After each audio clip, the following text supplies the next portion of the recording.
아, 여러분들에게 시간이 하루 남았다. 인생의 시간이 하루 남았다. 그럼 무엇을 하시겠습니까?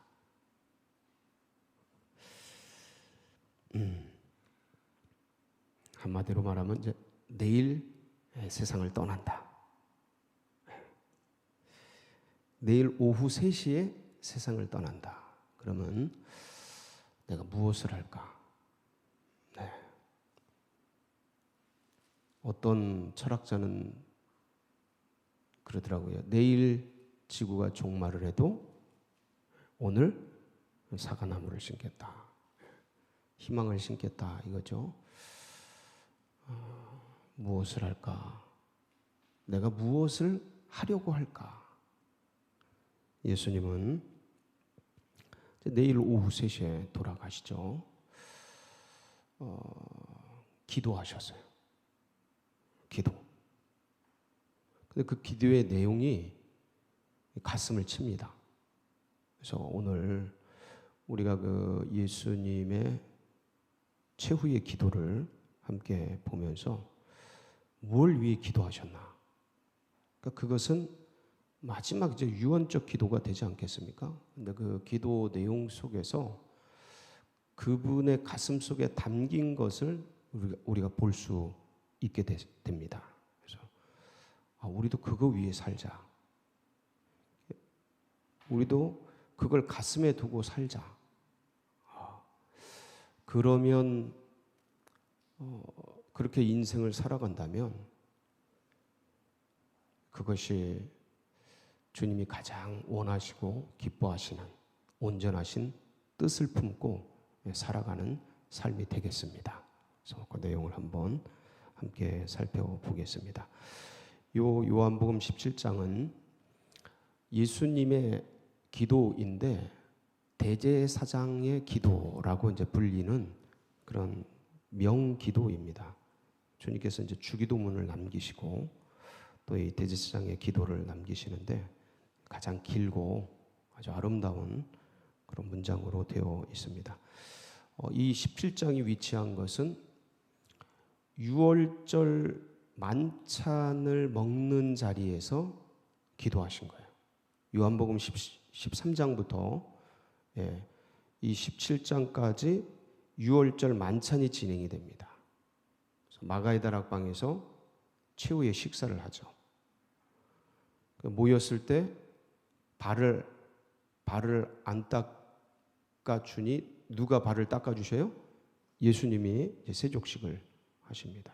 그러고 나서 이제 함께 식사를 해 나가면서 성만찬을 제정을 하시고 그리고 베드로의 부인을 말씀하시고 그러면서 이제 새 계명을 준다. 그러면 서로 사랑이라 하고 이제 14장부터 마지막 최후 설교를 하셔요. 고별 설교죠. 그리고 설교가 16장까지 딱 끝납니다. 14장에 보면 설교 중에 내가 곧 길이요 진리요 생명 이 말씀도 있죠. 내가 아버지께 간다. 처소를 예비하러 간다. 그러면서 쭉 진행이 되고 16장까지 고별 설교가 끝나고 오늘 17장 기도하고 27장 기도가 마무리되고 18장에 겟세마네로 가는 겁니다. 거기서 이제 체포가 되시죠. 그래서 이제 이 대제사장적 기도를 하는데 이 내용이 이제 1절을 보면 가장 가슴속에 뭐가 있었는지가 보입니다. 한번 1절 보실까요? 시작. 예수께서 이 말씀을 하시고 눈을 들어 하늘을 우러러 이르시되 아버지여 때가 이르렀사오니 아들을 영화롭게 하사 아들로 아버지를 영화롭게 하게 하옵소서. 이게 결론이 뭐예요? 아들을 영화롭게 하는 건 뭘까요? 십자가의 죽음입니다. 십자가의 죽음과 부활이에요.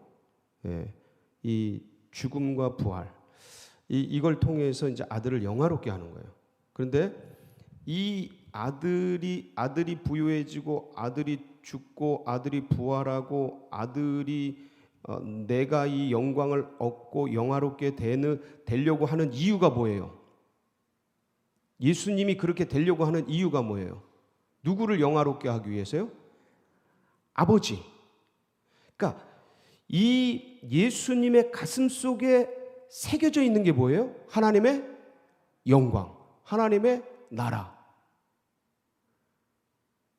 그러니까 아버지의 선하시고 기뻐하시고 온전하신 뜻, 그것을 일생을 구했던 거예요. 예. 그걸 추구하고 그걸 이루기 위해서 그 길을 걸어가셨던 거예요. 그러니까 뭐에 끌려다니냐 우리가? 무엇을 목적으로 인생을 살아가는가? 내 주어진 삶을 사는가? 예수 그리스도의 가슴 속에 새겨진 건 하나님의 영광, 아버지의 영광, 아버지의 나라. 네. 처음 말씀을 전할 때부터 마지막 돌아가시기까지 여러분도 그렇게 사시기 바랍니다. 저도 그렇게 살기를 간절히 소망합니다. 이 세상 것, 썩어질 것, 없어질 것 자꾸 하루하루 살다 보면 이 세상의 명예, 권세, 영광을 추구하려는 이 죄성과 욕망, 인간의 욕심들이 꿈틀대면서 그것을 향해 가려고 하는 본능적인 지향이 있는데 그걸 다 끊어내고 하나님 나라, 하나님의 영광, 아버지의 나라, 아버지께서 맡겨주신 사명, 그것을 향해 살기를 소망합니다. 그걸 위해 사는 우리 모두가 되시기를 축복합니다. 가장 귀한 삶이죠. 주님이 그 가슴속에 그게 있었어요. 그래서 2절 보면 아버지께서 아들에게 주신 모든 사람에게 영생을 주게 하시려고 만민을 다스리는 권위. 자, 이게 중요합니다. 자, 보세요. 아버지께서 누구에게 주셨어요? 아들에게 주신, 뭘 주셨어요? 모든 사람에게 영생을 주게 하시려고 만민을 다스리는 권위를 주셨어요. 권세. 여러분, 이 권세가 어떤 권세예요? 마태복음 28장 18절에 보면 마지막에 주님께서 승천하시기 전에 이제 제자들과 쫙 헤어지기 전에 그때 그런 고백을 하십니다. 한번 보실까요? 18절 시작. 예수께서 나와 말씀하여 이르시되 하늘과 땅의 모든 권세를 내게 주셨으니, 이 권세 이상, 이 권세, 하늘과 땅의 모든 권세 아버지께서 주신 거예요. 뭐 하라고 주셨다고요? 모든 사람에게 영생을 주라고. 우리에게 생명 주시고 우리에게 인생을 살아갈 권세를 주시고 오늘도 숨을 쉴 수 있는 이 선물을 허락하신 이유가 뭐라고요? 모든 사람에게 영생을 전해주라고. 할렐루야. 여러분, 우리가 이 사실을 가슴속에 꼭 품고 살아가는 모든 성도님들 되시길 바랍니다. 다른 게 껴들게 해서는 안 돼요. 다른 게 자꾸 들어오려고 그래요. 헷갈리게 하려고 그래요. 다 끊어내고 항상 순수하게 주님 앞에서 이 사명을 향해 달려갈 길을 달려가는 우리 모두가 되시기를 축원합니다. 그래서 3절, 영생이란 게 뭡니까? 영생은 곧 유일하신 참 하나님과 그가 보내신 자 예수 그리스도를 아는 것. 이 아는 것은 메빈, 마키르 다 해야겠죠? 야다. 영으로 아는 겁니다. 영으로 아시길 바랍니다. 예, 우리가 들어서 아는 것, 은혜가 되는 것, 이건 그냥 감정적인 거예요. 예, 지식적인 겁니다. 우리의 영으로 주를 아는, 그 영생의 세계를 아는 여러분들 되시길 바랍니다. 그 사모하면 뚫려요. 그래서 배우고 지식으로 아는 것을 넘어서 이제 경험으로 알고 많이 오래돼서 아는 걸 넘어서 우리의 영에 성령의 은혜가 새겨지고 영생의 나라가 드러나는 놀라운 역사가 일어나길 바랍니다. 그때 비로소 우리 속에서 뭐가 터져나와요? 확신이 나오는 거예요. 확신. 예수를 위해 살고 예수를 위해 죽자라는 확신이 나오는 거예요. 이 확신이 우리 모두의 것이 되기를 축원합니다. 그럼요, 이런 걸 가지고 살아야 돼요. 이런 걸 가지고. 그렇지 않으면 흔들리고 불안하고 답답하고 이 세상에 좌우 흔들리고 막 그렇습니다. 요동치고. 그래서 영생은 곧 유일하신 참 하나님과 그가 보내신 자 예수 그리스도를 아는 것. 두 가지 같잖아요, 꼭. 그렇죠? 말씀 한번 띄워주실까요? 보세요. 영생은 곧 유일하신 참 하나님과 그가 보내신 자 예수 그리스도를 아는 것. 꼭 두 개 같잖아요. 영생이 두 개 같잖아요. 근데 아니에요. 저 하나입니다. 하나. 하나님을 어떻게 알죠, 우리가? 예수 그리스도를 통해 아는 거예요. 예. 예수를 알면 하나님을 보는 거예요. 나를 본 자는 아버지를 보았거니와 어찌 또 아버지를 보여달라 하느냐. 아버지와 나는 하나이니라. 요한복음 14장 6절. 내가 곧 길이요 진리요 생명이니 나로 말미암지 않고는 아버지께로 올 자가 없느니라. 예수 통하지 않으면 아버지를 모릅니다. 예수를 알아야 아버지를 아는 거예요. 아버지는 예수셔요. 이렇게 되는 겁니다. 이렇게 되는 거예요. 그러니까 이 하나입니다. 두 개 같이 말하고 있지만 인류를 위해서, 지성이 한계가 있는 인간을 위해서 주님이 이렇게 말씀하시는 거죠. 그래서 4절 보면 명확하게 이제 주님께서 가슴속에 품고 있는 것을 말씀하시죠. 시작. 아버지께서 내게 하라고 주신 일을 내가 이루어 아버지를 이 세상에서 영화롭게 하였사오니. 그러니까 주님께서 내게 하라고 하신 일, 사명이죠. 여러분의 사명은 어떤 겁니까? 이걸 품고 살아야 돼요. 흘러가는 세월 속에, 들어가는 나이 속에 타협해서는 안 됩니다. 예수 40년 믿었다, 50년 믿었다, 이런 게 중요한 게 아니에요. 인간들 속에서는 그게 중요하죠. 근데 하나님 앞에 섰을 때는 그런 게 중요한 게 아니에요. 그걸 품고 살아야 해요. 그 세월 속에 뭘 품고 뭘 향해 살아냐. 주님이 주신 사명, 이루라고 하신 그 일, 그거 혹시 너 타협하지 않았냐? 그거 혹시 유야무야 시키지 않았냐? 그거 혹시 남들 눈치 보면서 남들이 저러니 나도 저러지 하고 흐릿해지지 않았냐? 주님 물으실 때 우리가 뭐라고 대답하겠어요? 주님, 저 땅에 있을 때 60년 신앙생활 했습니다. 주님 그런 거 안 따지셔요. 그런 거 안 따지셔요. 그 가슴 속에 이 사명, 주신 이 복음, 이거를 전하려고 하는 몸부림, 이 선교적 삶, 이 선교적 존재, 이 선교적 인생, 증인으로서의 삶, 그거 네가 갖고 살았냐? 너 그거 하기 위해 공부했니? 아니면 너 성공하려고 공부했니? 너 자랑하려고 혹시 은사 받은 거 아니니? 너 신앙생활한 거 네 구원 받으려고, 너 안심인명 입으려고 신앙생활한 거 아니냐? 너 위로 받으려고 한 거 아니냐? 여러분, 어릴 땐 그걸 주님이 다 받아주시지만 사실은 언제고 받아주셔요. 그런데 철이 들었는데도, 세월이 갔는데도 그러고 있으면 책망받습니다. 주님 그렇게 믿는 거 아니에요. 어릴 땐 뭐라고 안 합니다. 나 위에 믿는 거죠, 뭐. 나 천국 가려고 믿는 거죠, 뭐. 이런 신앙쯤 하나 있어야 허무한 세상 속에서 뭔가 그래도 희망을 품고 살지 않습니까? 신앙이라는 게 하나님이 있다라고 믿는 이 믿음 체계가 얼마나 사람에게 마음의 어떤 소망과 희망과 그걸 주는데요. 이 얼마나 헛됩니까? 그런 게 없으면. 그래서 인간이 신을 만든 건데, 그래서 인간이 신을 만드는 겁니다.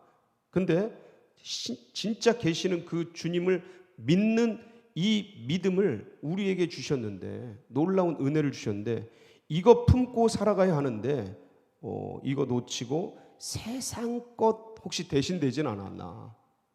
나 위에 믿으려고, 내가 편하려고, 내가 위로받, 이게 전부 나 중심의 사고 아니냐? 제자들, 성령 받기 전에 제자들처럼 예수 따르는데 성공하려고. 다 뭐 기독교 문화니까 여기 가야 미국 같은데 이런 데 가면 기독교 문화잖아요. 그렇게 혹시 교회 다니고 있지는 않은지 진짜 네 가슴 속에 주님이 주신, 아버지가 주신 그 사명이 꿈틀거리고 있는지, 이거 자꾸 우리가 물어야 합니다. 매 시간 새벽 전에 주님 앞에 묵상할 때 말씀 앞에서 이거 물어야 합니다. 그 앞에서 목사니 장로니 집사니 이거 따지고 있으면 안 돼요. 내가 진짜 이렇게 품고 사는가? 내가 그러한 존재인가? 내 지금 현재가 과거 뭐 했는지 그거 중요한 게 아닙니다. 지금 내 현재가 주님 앞에 그러고 있는가? 내일 돌아가실 분이에요, 이분이. 이 예수님이. 근데 그거 지금 사명 붙들고 있는 거예요. 주님, 내가 그거 붙들고 살아왔습니다. 그거 이루기 위해서 몸부림치고 있습니다. 그거 향해 나아갑니다. 말씀하고 있는 겁니다. 참 우리에게 이거 시사하는 바가 굉장히 크지 않습니까? 오늘 우리가 어떻게 살아가야 하는지. 그래서 이제 이렇게 해서 5절까지 해서 아버지의 영광을 구하며 아버지께서 주신 사명을 품고 살아간다는 그 신앙의 고백, 가슴 속에 있는 첫 열매를 주님이 기도를 통해 드러내십니다. 자, 그 다음에 뭘 위해 기도하느냐요? 6절 한번 보시겠습니다. 시작. 세상 중에서 내게 주신 사람들에게 내가 아버지의 이름을 나타내었나이다. 그들은 아버지의 것이었는데 내게 주셨으며 그들은 아버지의 말씀을 지키었나이다. 이 누구를 위해 기도하는 거예요? 세상 중에서 내게 주신 사람들. 이게 누굽니까? 제자들. 어디 있는 제자들? 지금 같이 다락방에 있는 이 제자들을 위해서 기도하는 거예요. 제자들을 위한 중보기도가 쫙 이어집니다. 제자들을 보호해 주십시오. 아버지, 내가 아버지께 가더라도 남겨진 이들을 하나로 연합되게 해 주시옵소서. 하나님, 이들의 생명을 보호해 주시옵소서. 악에 빠지지 않도록 지켜주옵소서. 간절히 기도하시면서 주님, 진리의 말씀으로 저들을 지켜주소서. 아버지의 말씀은 진리니이다. 그래서 이 제자들을 보호해주고 하나 되고 서로 사랑할 수 있도록 간절히 기도하셨습니다. 그리고 마지막으로 우리를 위해 기도하셔요. 오고 오는 미래 세대를 위해 기도하셔요. 그게 오늘 읽지는 않았습니다. 요한복음 17장 후반부에 있는 20절로 23절 부분만 한번 읽어볼게요. 원래 끝절까지인데 20절로 23절 시작.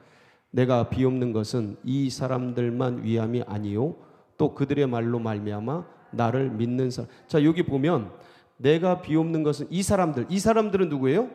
제자들. 지금 다락방에 있는 제자들이에요. 그동안 기도해 온 거예요, 제자들을 위해서. 그런데 이제 그분들만을 위한 것이 아니요 또 그들로 말미암아 나를 믿는 사람들. 누구예요? 우리들. 이 뒤에 오고 오는 미래의 성도들, 다음 세대들이에요. 다음 세대들 위해서 주님이 친히 기도해 주시는 거예요. 그 다음 세대들은 우리도 되거니와 오늘 이 교회 학교 같은 다음 세대들도 전부 포함되는 것이죠. 그들을 위해 주님 보호해 주시옵소서, 지켜 주시옵소서. 그러면서 기도하는 거예요. 아버지요, 아버지께서 내 안에, 내가 아버지 안에 있는 것 같이 그들도 다 하나가 되어 우리 안에 있게 하사 세상으로 아버지께서 나를 보내신 것을 믿게 하옵소서. 내게 주신 영광을 내가 그들에게 주었사오니 이는 우리가 하나가 된 것 같이 그들도 하나가 되게 하려 함이니이다. 곧 내가 그들 안에 있고 아버지께서 내 안에 계시어 그들도 온전함을 이루어 하나가 되게 하려 함은 아버지께서 나를 보내신 것과 또 나를 사랑하신 같이 그들도 사랑하신 것을 세상으로 알게 하려 함이로소이다. 하면서 다음 세대들을 위해서 기도하고 그들이 하나 되고 그들이 서로 사랑할 수 있도록 간절히 중보 기도하시는 모습을 볼 수가 있습니다. 주님이 이렇게 우리를 위해, 다음 세대들을 위해 중보하신 주님이 지금도 뭐 하실까요? 기도하십니다. 누구를 위해서요? 우리를 위해서. 이게 내일 돌아가실 분이 하신 모습이에요. 가슴속에 뭐가 있는 거예요? 늘 영혼들, 제자들, 우리들이 있었던 거예요. 우리들이. 지금도 말할 수 없는 한식으로 우리를 위해 기도하시죠. 로마서 8장 보실까요? 26절, 27절 시작. 이와 같이 성령도 우리의 연약함을 도우시나니 우리는 마땅히 기도할 바를 알지 못하나 오직 성령이 말할 수 없는 탄식으로 우리를 위하여 친히 간구하시느니라. 마음을 살피시는 이가 성령의 생각을 아시니 이는 성령이 하나님의 뜻대로 성도를 위하여 간구하심이니라. 누구를 위하여요? 성도를 위하여. 누구예요? 그게 우리를 위해서 늘 기도해 주십니다. 예수 그리스도께서 고난당하시기 전 그날 밤 기도하시면서 우리를 위해 간구하셨듯이 우리도 모든 성도들을 위해서 또 오늘 또 이렇게 주관하는 다음 세대들 교회 학교들 품고 기도하시면서 아버지의 마음을 따라 사명 향해 달려가는 성도님들 되시길 축복합니다. 같이 기도하시겠습니다.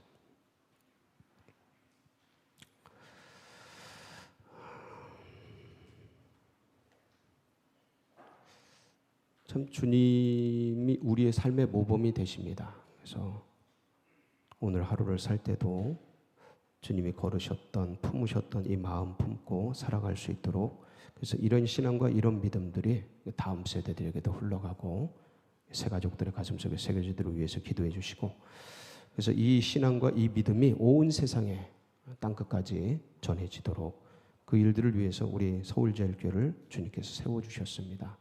잘 감당할 수 있도록 마중물 교회 되어서 하나님을 기쁘시게 하고 시원케 하는 주님의 꿈과 비전 이뤄드리는 교회 되도록 여러분 각자 주님 오늘 마가의 다락방 중보기도 해주시는데 나를 위한 기도 아니겠습니까? 우리도 주를 위해 기도하는 그런 시간을 갖도록 하겠습니다. 우리 주여 한번 부르짖고 다 같이 기도하며 나갑니다. 부르짖습니다. 주여